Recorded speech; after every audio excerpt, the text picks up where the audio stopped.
गीताच्या आजच्या भागात.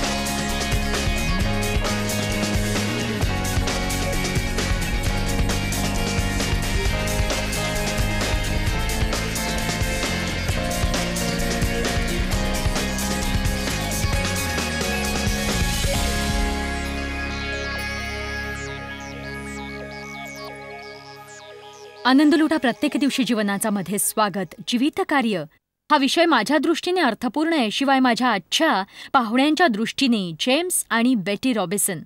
त्यांना कळतंय की देवाचं अंतःकरण म्हणजे त्या माणसापर्यंत पोहोचणं ज्यांना अन्यथा येशूविषयी ऐकण्याची संधी लाभली नसती. माध्यमिक शाळेत ज्या प्रणयाला सुरुवात झाली होती तो बहरून 3 मुलं जन्माला आली. 11 नातवंड, 40 वर्षांचं वैवाहिक आणि सेवा कार्याचं जीवन जेम्स आणि बेटी रॉबिन्सन यांना लाभलं. या जोडप्याला जीवनातल्या साध्या गोष्टीतही सुख आढळतं. शिवाय ते आदरणीय लेखकही आहेत. 1992 साली सहसूत्रसंचालक या नात्यानं बेटी यांनी आपल्या यजमानांना साथ दिली. त्यांच्या लाईफ टुडे या लोकप्रिय कार्यक्रमात जो जगभर दिसतो. आंतरराष्ट्रीय जीवन बाह्य सेवेद्वारे 5 खंडांमध्ये ते अन्न, स्वच्छ पाणी आणि आणीबाणीच्या वेळी मदत कार्य याचा पुरवठा करतात. टेक्सास भागातल्या फोर्ट वर्थ या ठिकाणी त्यांचं मुख्यालय आहे. गेली 40 वर्ष ते एकत्र आहेत आणि विश्वभर पोहोचण्यासाठी वचनबद्ध आहेत.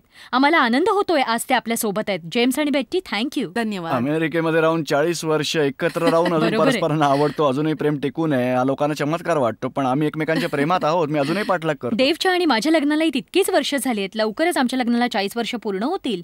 फारच छान जेम्स. कालच्या कार्यक्रमात जेम्स हजर होते, पण आता तुम्ही आमच्या सोबत आहात बेट्टी. आता एक रूपवान व्यक्ती आमच्या कार्यक्रमाला लाभली आहे. जेम्स सुद्धा रूपवानच आहेत बरं का. जगभरच्या सगळ्या गरजांविषयी तुझं काय मत आहे बेट्टी?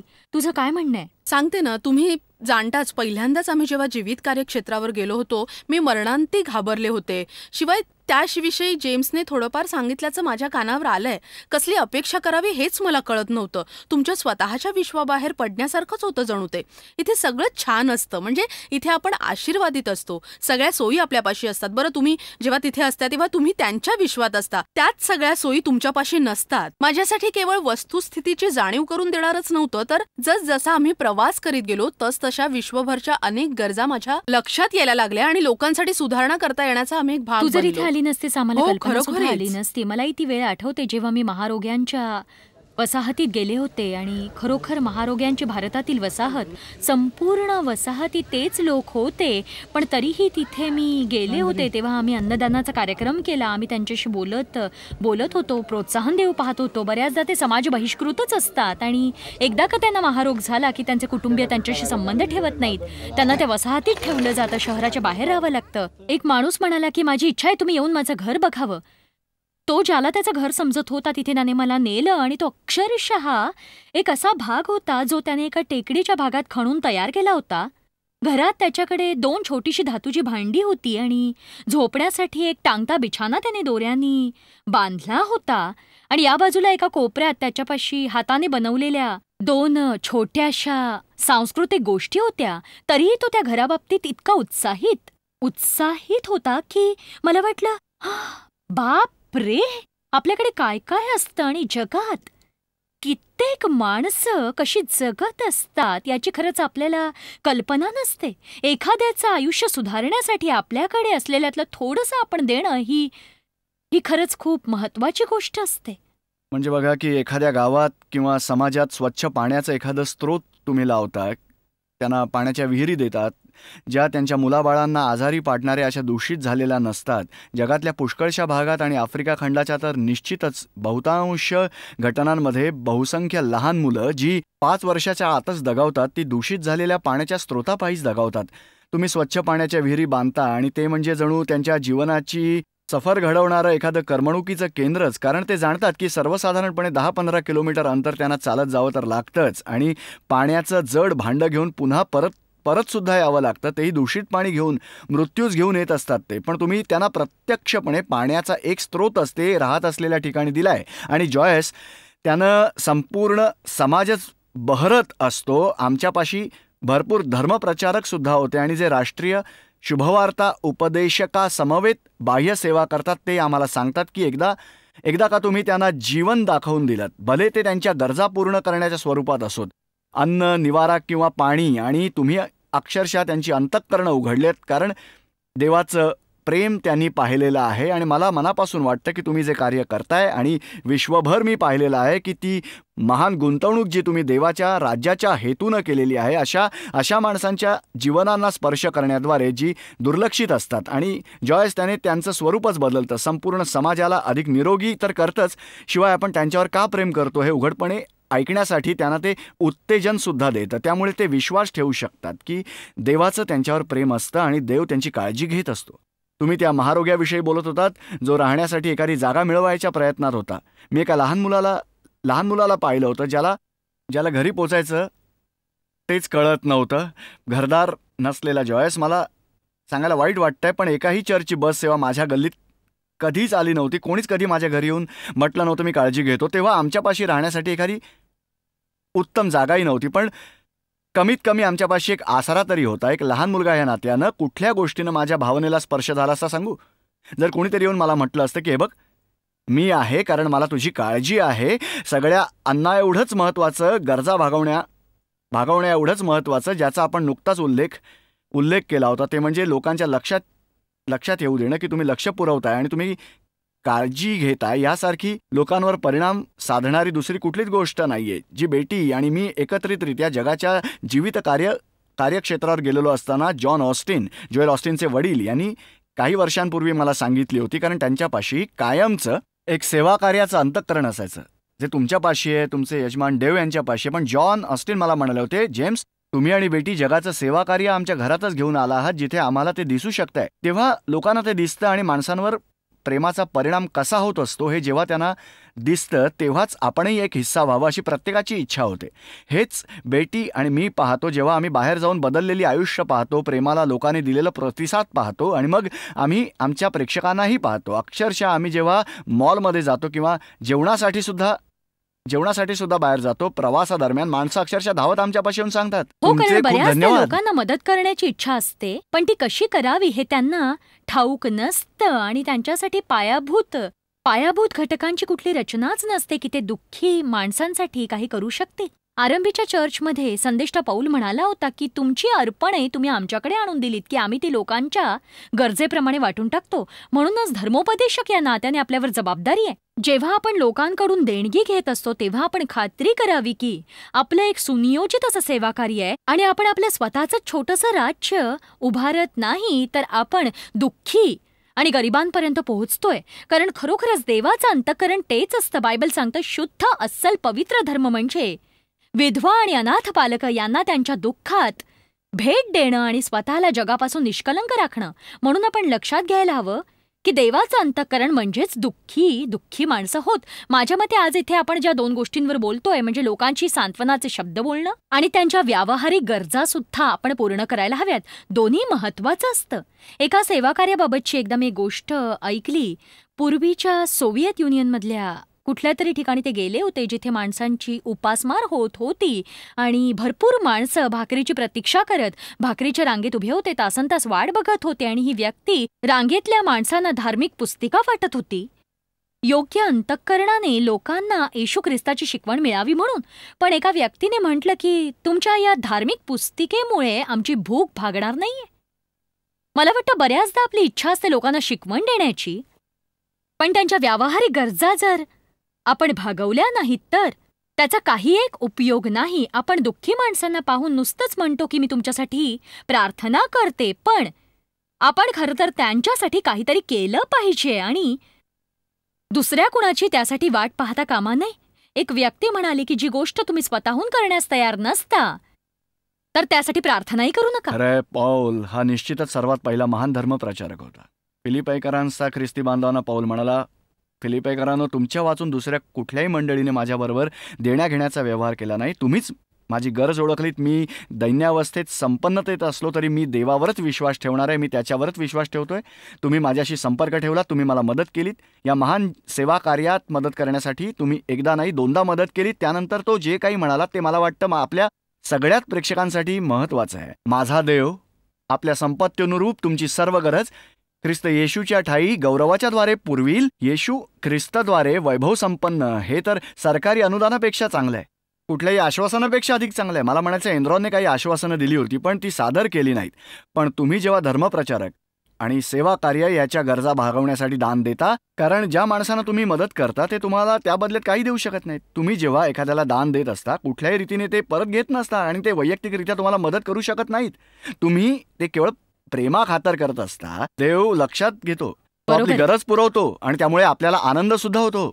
आपल्या जीवनात येशूचं प्रात्यक्षिक असतं, ते प्रत्यक्ष कृती करणं. अगदी त्याचप्रमाणे जेव्हा तुम्ही तुमच्या मुलाबाळांचं संगोपन करीत असता, एखाद्या 3 वर्षाच्या लहान मुलासमवेत बसण्याची तुम्ही कल्पना करा. त्याला खाली बसून म्हणणं, हां आता असं कर, आता हे असं कर. तुम्हाला त्याच्यासाठी त्याचं प्रात्यक्षिक करून दाखवावं लागतं. निरीक्षणानेच ते शिकतात. आणि जेव्हा आपण निरीक्षण करून कृती करतो आणि चांगली कृत्य करताना इतर जेव्हा आपल्याला पाहतात त्यानंतरच ते पाठपुरावा करतात. म्हणजे त्या सगळ्या सत्कृत्याने एकत्र जोडलं जाणं आणि त्याला प्रत्यक्ष कृतीची जोड देणं.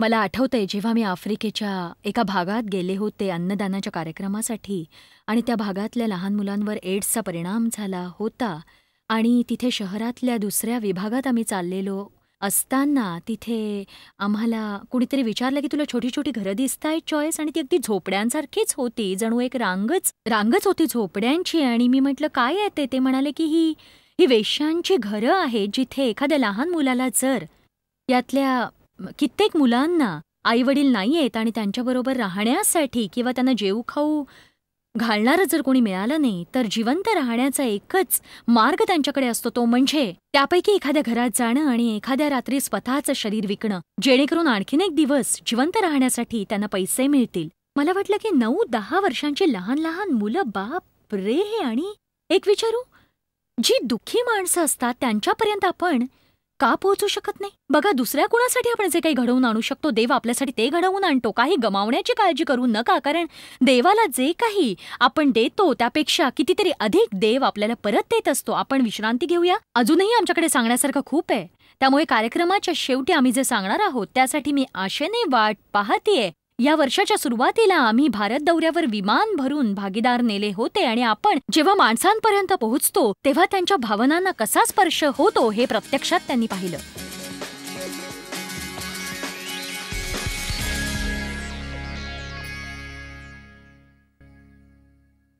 पुन्हा स्वागत असो. तुम्ही नुकताच कार्यक्रम लावला असल्यास माझे आजचे पाहुणे जेम्स आणि बेटी रॉबिन्सन आणि आम्ही बोलतोय जीवित कार्य आणि जीवित कार्याचं महत्त्व या विषयावर. बायबल सांगतं सर्वप्रथम एक महान कामगिरी सर्व जगात जाऊन सुवार्तेची घोषणा करा. हेच येशू म्हणाला आणि हेच तर असतं देवाचं अंतःकरण. आणि रोमकरांस 10 मध्ये बायबल जे सांगतं ते खरंच मला आवडतं. जो कोणी प्रभूचे नाव घेऊन त्याचा धावा करील त्याचे तारण होईल. पण ज्याच्याविषयी त्यांनी ऐकले नाही त्याच्यावर ते विश्वास कसा ठेवतील? आणि त्यांना जर पाठवले नाही तर ते घोषणा तरी कशी करतील? म्हणून आज आम्ही आमच्या प्रेक्षकांसाठी बोलतोय. ज्या कुठल्या रीतीने ते गुंतवून घेऊ शकतात त्या रीतीने त्यांना आम्ही गुंतवू पाहतोय. पण मी जाणते की आमचे बरेचसे प्रेक्षक आमच्याकडे पाहून म्हणतायत की हो, तुमच्यासाठी ते महान असेल, तुम्ही धर्मप्रचारक आहात, तुमचं पाचारण झालंय त्यासाठी, पण थोड्याफार योगदानाने मला काय परिणाम प्राप्त होऊ शकतो याविषयी तुम्ही बोलता का जेम्स? एक गोष्ट मी जाणतो, तुमचा कार्यक्रम पाहणाऱ्या प्रेक्षकांनी लक्षात घ्यायलाच हवं. ते तुमच्याकडे पाठवत असतात. प्रेक्षकांनी जर असं म्हटलं की देवाचं वचन शिकवण्यासाठी आणि त्याचा प्रचार करण्यासाठीच मी तुमच्याकडे पाठवणार आहे, तर तुम्ही आणि देव टीव्हीवर येऊच शकला नसता. आणि तुमच्यापाशी ती नैसर्गिक देणगी आहे. त्यांनी दान दिल्याविना, मदतीच्या त्यांच्या भेटीविना तुम्ही ते करू शकला नसता. ते एकही प्रचारक जाऊ शकला नसता, एकही शिक्षक जाऊ शकला नसता. पण खरं तर वस्तुस्थिती आहे की धर्मप्रचारक येशूचं कार्य जाऊन करूच शकले नसते. एक प्रमुख गोष्ट मी आमच्या प्रेक्षकांना बऱ्याचदा सांगितली आहे, कुठल्याही भुकेल्या तहानलेल्या बालका इतकेच तुम्ही महत्त्वाचे असता. तुम्ही सर्वजण जे जॉयस मायरचा कार्यक्रम पाहता ते याचसाठी पाहता कारण तुमच्या अंतःकरणात तुम्हाला एक आध्यात्मिक अशी भूक आणि तहान असते. आणि जॉयसला नैसर्गिक देणगी लाभली आहे, ताजंपणा देण्याची, देवाच्या वचनाचं खाद्य द्यायची. आणि तुम्ही ते जाणता, तुम्ही ते ओळखता, त्याचं कौतुक करता. माणसं आमचा कार्यक्रम पाहतात, पाहुण्यांचं बोलणं ऐकून, आम्ही सांगितलेल्या गोष्टी ऐकून ते प्रगती करतात. आणि आमच्या प्रेक्षकांना आकलन झालेली गोष्ट म्हणजे माझ्या मते प्रत्येकानेच आकलन करायला हवी की आमच्या प्रेक्षकांना समजलं की आपल्या स्वतःच्याच वैयक्तिक गरजांऐवजी आपण इतरांवर जर आपलं लक्ष केंद्रित केलं तर इतरांची गरज आपण ओळखायला लागतो. आणि ही जाणीव होते की आपल्याद्वारे दैवाने आपल्याकडे विश्वासाने सोपवलेली आपली साधनं मुक्त करण्याद्वारे जे शिकवतात त्यांना पाठवण्याने, धर्मप्रचारकांना पाठवण्याने आपण जीवनाचा अनुभव घेणार असतो. आणि मी तुम्हाला सांगतो जॉयस, तुम्ही जेव्हा स्वतःच्या पलीकडे पाहता तेव्हा जे घडत असतं ते अविश्वसनीय असंच घडत असतं. आणि येशू असं का म्हणाला असावा की जशी स्वतःवर तशी आपल्या शेजाऱ्यावर प्रीती करा. नव्या करारात असं का सांगितलं असावं? देवाच्या सर्व आज्ञांचा दुसरी कोणती आज्ञा असली तरी तिचा सारांश जशी आपणावर तशी आपल्या शेजाऱ्यावरती प्रीती करा म्हणून. जेम्स, तू जसं स्वतःवर प्रेम करतोस तसं तुझ्या शेजाऱ्यावर प्रेम करण्यास तू शिकतोय. स्वतःवर प्रेम करण्याबद्दल तो माझी खरडपट्टी काढत नव्हता. अर्थातच मी भरपूर गोष्टी स्वतःसाठी, माझ्या कुटुंबियांसाठी करत असतो. त्याने मला दाखवून दिलं की मी काय काय केलं. बाह्य सेवेला सहाय्य करण्यासाठी, स्वतःहून पृथ्वीच्या टोकापर्यंत जाण्यासाठी, साधनं होण्यासाठी. तो म्हणाला तू शेजाऱ्यावर त्याच उत्साहाने प्रेम करतोस, त्याच बांधिलकीने, त्याच निष्ठेने, त्याच स्वार्थत्यागाने, त्याच जोमाने, त्या तुला तुझ्या आवडीच्या गोष्टी त्या करायला आवडतात. आणि माझ्या मते तुमच्या प्रेक्षकांनी जर म्हटलं असतं की जॉयस, तुम्ही जे करताय ते करण्यास मी तुम्हाला मदत करणार आहे. आम्ही सर्वांसाठी जे करणं महत्त्वाचं आहे ते तुम्ही जाणता, ते करण्यास मी तुम्हाला मदत करणार आहे. आणि ते म्हणाले धर्मप्रचारकांना सहाय्य करणं याच कारणास्तव तुमच्यापाशी हे विशेष असं सेवाकार्य आहे. मी प्रार्थना करतो फक्त एकच व्यक्ती नाही म्हणणार तर प्रत्येक प्रेक्षक म्हणेल जॉयस, इतरांवर कृपा करण्यात मी तुमच्यात सामील होतोय. आणि काय सांगू, केवढे आशीर्वादित व्हाल तुम्ही.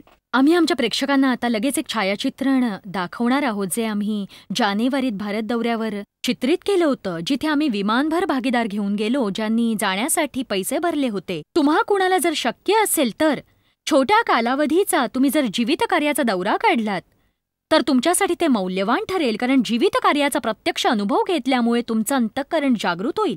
आम्हाला कळतं प्रत्येकाला ते करणं शक्य नाही, पण जेव्हा तशी परिस्थिती असते इतर माणसांची दुःख जाणून घेण्यासाठी देव आपल्याला जे सांगतो ते आपण ऐकायला हवं असतं. परंतु इतरांचे अनुभव ऐकणे चांगलंच असतं. आणि म्हणून आज या भागीदारांच्या बोलण्याने तुम्ही प्रोत्साहित व्हाल. या दौऱ्याचा त्यांच्या जीवनावर कसा परिणाम झाला ते पहा. मी बहुधा पुन्हा येईन इथे, कारण मी अगदी या माणसांपाशी जे प्रेम आहे ते अक्षरशः अवर्णनीय असे. सर्वात अद्भुत गोष्ट म्हणजे वैद्यकीय क्षेत्रातल्या लोकांच्या जीवनाला आपण स्पर्श करीत असतो. आपण चर्चेस उभारत असतो, आपण इस्पितळं बांधत असतो, भुकेल्यांना आपण अन्न देत असतो.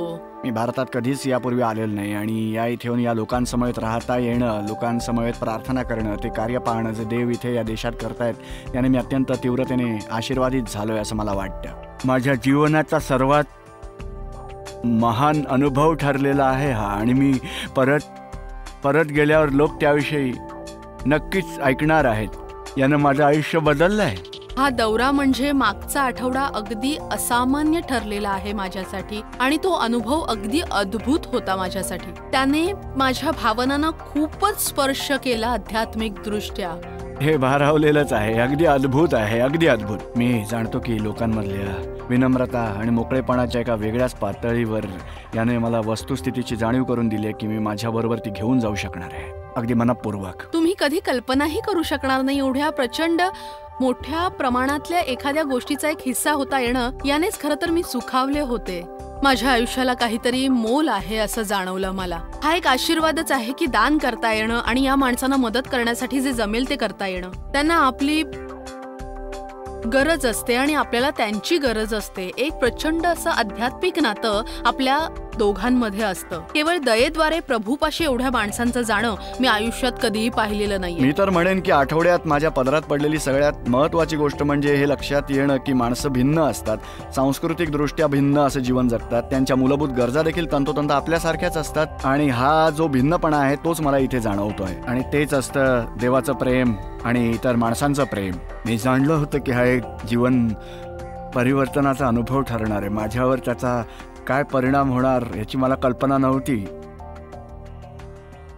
जेम्स आणि बेट्टी एका सद्गृहस्थाचं म्हणणं मला आवडलं. त्यांच्या लक्षात आलंय की जगात माणसं भले कुठल्याही ठिकाणी असोत, भले त्यांची संस्कृती कुठलीही असो, त्यांच्या समस्या मात्र सारख्या असतात. मला ती पहिली वेळ आठवतीये जेव्हा मी बाहेर पडून दुभाषामार्फत संवाद साधत होते. मी काय बोलायचं या विचाराने चिंताग्रस्त झाले होते, पण प्रभू म्हणाले जा आणि तेच कर जे तू इथे करतेस. भले लोकांची भाषा कुठलीही असो, समस्या सारख्याच असतात. कुणीतरी आपल्यावर प्रेम करावं, आपल्याकडे निवारा असावा, आपल्याला अन्न मिळावं, सुरक्षिततेची भावना असावी, आपल्यालाही एक जीवन मिळावं. आणि एकाच मार्गाने कुणी ते करू शकतो, तो म्हणजे येशू ख्रिस्ताबरोबरच्या वैयक्तिक नातेसंबंधाद्वारे आणि त्या माणसांद्वारे जे आधीच जाणतात येशू त्यांच्यापर्यंत नक्कीच पोहोचतो. रंजक गोष्ट म्हणजे धर्मप्रचारकांना तुम्ही जेव्हा पाहिलेलं असतं तुम्हाला खूपच आदर वाटतो त्यांच्या आणि त्यांच्या स्वार्थ त्यागाचा सुद्धा. बेटी आणि माझ्यात बोलणं झालं की आजवर आमच्या पाहण्यात आलेले हे सर्वात महान ख्रिस्ती आहेत. महान ख्रिस्ती कोणात माहिती आहे? ती माणसं जी त्यांना कार्यक्षेत्रात ठेवतात. त्यांचं म्हणणं ती माणसं जी तुमचा कार्यक्रम पाहतात, ती माणसं जी सेवा कार्य बाह्य सेवेचा आदर करतात, तीच आमच्यासाठी मोठी. मला वाटतं त्यासाठी खरंच एका वचनबद्ध व्यक्तीची गरज असते, जी एखाद्या गोष्टीला नियमितपणे सहाय्य करण्यासाठी देवाचं ऐकते आणि ज्या बाबतीत त्यांच्याकडे कुठल्याही साधनांचा वापर करण्याच्या अनुभवाचा अंतर्भाव नसतो. आमचे जे भागीदार आहेत ते महत्वाचे आहेत, कारण मी जाणते टीव्हीद्वारे आमचं त्यांच्याशी नातं वेगळं असतं आणि लोकांसाठी हे आव्हानात्मक असतं एखाद्या गोष्टीसाठी दान देणं जी प्रत्यक्ष त्यांच्यासमोर नसते किंवा त्यांनी व्यक्तिशः कधी पाहिलेलीही नसते. पण मला निश्चितपणे वाटतं त्यांच्यापैकी काही जण आई, वडील, आजी, मावशी, काका जे घरात राहून सामान्य जीवन जगत असतात, पण ते जगभराच्या धर्मप्रचारकांना सहाय्य करतात. मला वाटतं त्यांना एक महान प्रतिफळ मिळणार असतं आणि तेच महान ख्रिस्ती आहेत. आमचा एक स्टाफ मेंबर अलीकडेच आफ्रिकेत गेला होता. तिथे त्याला एक लहान मुलगा माती खाताना आढळला. त्याच्या छोट्याशा पोटात टाकण्यासाठी वाटेल ते शोधण्याचा तो प्रयत्न करीत होता. या छोट्याशा मुलाला पाहिल्यावर तो अत्यंत दुःखी झाला होता. तो त्या मुलासमोर वाकला आणि म्हणाला, बाळा, मी तुला थोडं अन्न मिळवून देणार आहे. तेव्हा त्याच्या बोलण्याचा हा अर्थ नव्हता की तो धावत जाऊन त्याच्यासाठी थोडं अन्न मिळवणार होता आणि पार लांबून अमेरिकेहून तिथे त्याच्यासाठी घेऊन परत येणार होता. त्याच्या म्हणण्याचा अर्थ होता, मी तिथे सामील होणार आहे जिथे मी जाणतो की साधनं उपलब्ध आहेत आणि माणसं योग्य ठिकाणी असतात आणि माझ्या कुवतीप्रमाणे शक्य होईल ते मी देणार आणि परिणाम साधणार. प्रत्येक जण थोडंसं अधिक करू शकतो. मला वाटतं जर त्यांची अगदी इच्छा असेल तर. आपला कार्यक्रम जवळजवळ संपत आलाय. निरोपाचे 2 शब्द सांगता का? प्रत्येक प्रेक्षकासाठी मला प्रार्थना करायची आहे. पित्या, सेवा कार्य बाह्य सेवेद्वारे तुझ्या जीवनानुभवाचा आनंद तू प्रत्येक प्रेक्षकाला कळू देशील. तुझे आभार मानतो जॉयस, देव आणि या मिनिस्ट्रीच्या वतीने, कारण त्यांच्या सेवा कार्य देणग्यांचा परिणाम मी पाहिलेला आहे आणि तो अनुभव घेण्यासाठी प्रत्येक प्रेक्षकाला तू मदत कर. आणि माझी प्रार्थना त्यांच्या वतीने आणि त्यांच्या हितासाठी ते मदत करतील, येशूच्या नावाने. धन्यवाद जेम्स आणि बेटी तुमच्या उपस्थितीबद्दल. येशू ख्रिस्ताच्या देहासाठी तुम्ही आशीर्वादित आहात. आमची इच्छा आहे प्रत्येकाने लाईव्ह टुडे हा तुमचा कार्यक्रम पाहावा. ते त्या कार्यक्रमाचा प्रचंड आनंद घेतील हे मी जाणते. लवकरच तुमच्या पुनर्भेटीची मी आशेने वाट पाहतीये. देवाची स्तुती असो.